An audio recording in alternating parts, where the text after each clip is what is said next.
Hey Pugh crew, welcome back. Another month has come and gone, which means it's time for our Universal Orlando monthly preview. So what we're going to do in today's video is we're going to talk about what you can expect at the Universal Orlando Resort if you're visiting in February.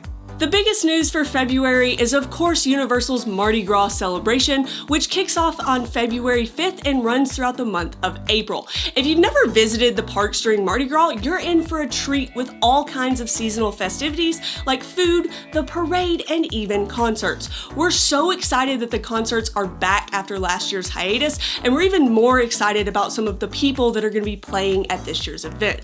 During the month of February, you can catch artists like Bare Naked Ladies, Sugar Ray, and even the Styx performing live on the Music Plaza stage in Universal Studios. The food at last year's event blew us away, so our expectations are even higher for this year. And they've already announced some food booths from around the world like Brazil and Italy, and of course we'll see some New Orleans classics as well. And if you're looking to take advantage of some of those food and drink offerings, you'll want to make sure that you get one of the discounted food and beverage cards that Universal is going to be selling for this event. There's no shortage of beads during Mardi Gras, and if you're looking to snag some beads of your own, you'll need to head to the parade. The parade runs every night in February, starting on the 5th, and the time that the parade begins ranges from 5:15 to 7:45. If you're curious what time the parade starts on your specific dates, we'll put a link to Universal's website down below so you can check that out. If you're wanting to get some fancier beads, maybe you want some that light up or something like that. Fancy. You'll need to go to the Mardi Gras Tribute Store, which is located just to the left of the Mummy. This is also where you'll find all of Universal's Mardi Gras merch for this season. One of the great things about Mardi Gras is it will not be limited to just Universal Studios. Universal's City Walk will offer a variety of different food and drink at different locations such as Tucson's Chocolate Emporium and of course Pat O'Brien's. Also, all of the on-site hotels are going to have different food and drink offerings for this event. You can get anything from king cake all the way up to those delicious po' boys. We'll put a link in the description down below to Universal's website so you can check out like an exhaustive list of all their food and drink offerings. But we're also working on a Mardi Gras video that's going to be coming out later this week where we talk about everything you need to know for this year's event. So make sure you're on the lookout for that as well. If you're visiting during the month of February, you're probably curious what the crowd levels are supposed to be like. And we actually have some pretty good news for you there. February is typically a pretty slow time of the year for the parks. The only exception here is going to be on the weekends. Weekends are always busier, but even more so this month with the Mardi Gras concerts. The Mardi Gras concerts are a pretty big draw to the parks, so we would expect all 4 Saturdays to be fairly busy, and even Sunday the 20th, there is a concert on that date because it's the day before President's Day, so we would expect that entire weekend to be pretty busy. We also wanted to mention, we've noticed this ourselves at the parks, but we've also seen a lot of comments lately about people that are visiting Universal during a typically slower time of the year, and they're shocked to see how busy it is. Universal actually just released their earnings report last week, and what it showed is that they had their most profitable fourth quarter on record in 2021.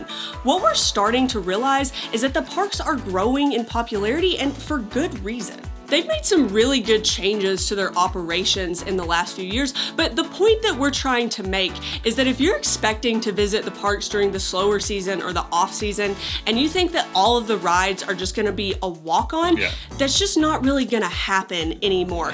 It used to be the case where you could visit in like January or February, or even sometimes in September, and everything had like a 5-minute wait, but we just feel like those days are kind of behind us at this point because so many people are visiting Universal. So if you see something that says, oh yeah, the parks are slow during this time of the year, just keep that in mind.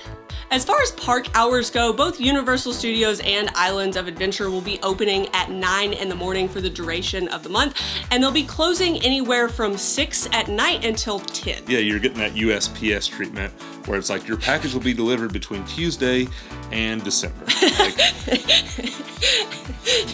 During weekdays, you can expect the parks to be closing in that like 6 to 8 range, and then it'll be later on the weekends, especially the weekends where we have the Mardi Gras concerts. You can expect both parks to be open until 9 or 10 at night. And if you're wondering about early park admission, that is going to be at Islands of Adventure for all of February, and it'll start at 8 a.m. Universal's Volcano Bay will still be closing down on Tuesdays and Thursdays for the first 3 weeks of the month. Starting that last week of February, you will have the park available all 7 days.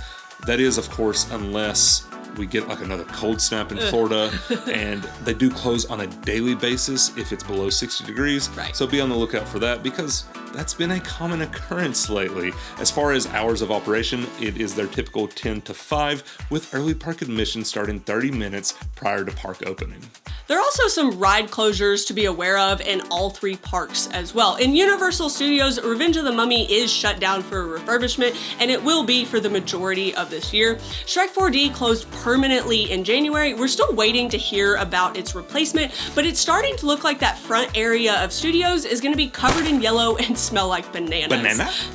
The Fear Factor Live Stadium is still out of commission too, and we haven't gotten any updates or announcements about that area of the park either. In Islands of Adventure, Ripsaw Falls will be closed through February 25th for some annual maintenance, and Popeyes and Bluto's will be following in its footsteps. That ride will be shut down from February 25th through March 18th for some annual TLC.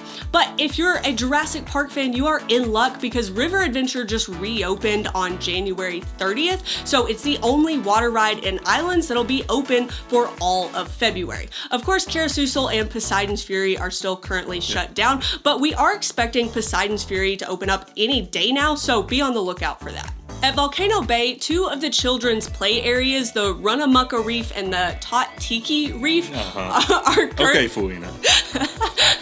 are currently closed down, and they're scheduled to reopen on February 17th. The Serpentine slides in the volcano are also shut down. I'm not gonna try to butcher those names, but it's like the blue and the green one, the body slides with like where the bottom drops out. Yeah, those 2 slides are scheduled to reopen on February 25th. If you're an annual pass holder, there are also some blockout dates that you need to be aware of. Now, there aren't any dates in February where any of the passes are blocked out of all of the parks, but if you have a seasonal pass, you don't get access to those Mardi Gras concerts. So if you have a seasonal pass, you can't get into Universal Studios on February 5th, 12th, 19th, 20th, or 26th. That is all 4 Saturdays and the Sunday before President's Day, because that's when those live events are happening in Universal Studios, but you can still get access to both Islands of Adventure and Volcano Bay for those dates. Universal also just opened a Universal Monsters tribute store in Studios. This is located in the gift shop for the Revenge of the Mummy, like right there where you exit the attraction. They're not going to be using it. So.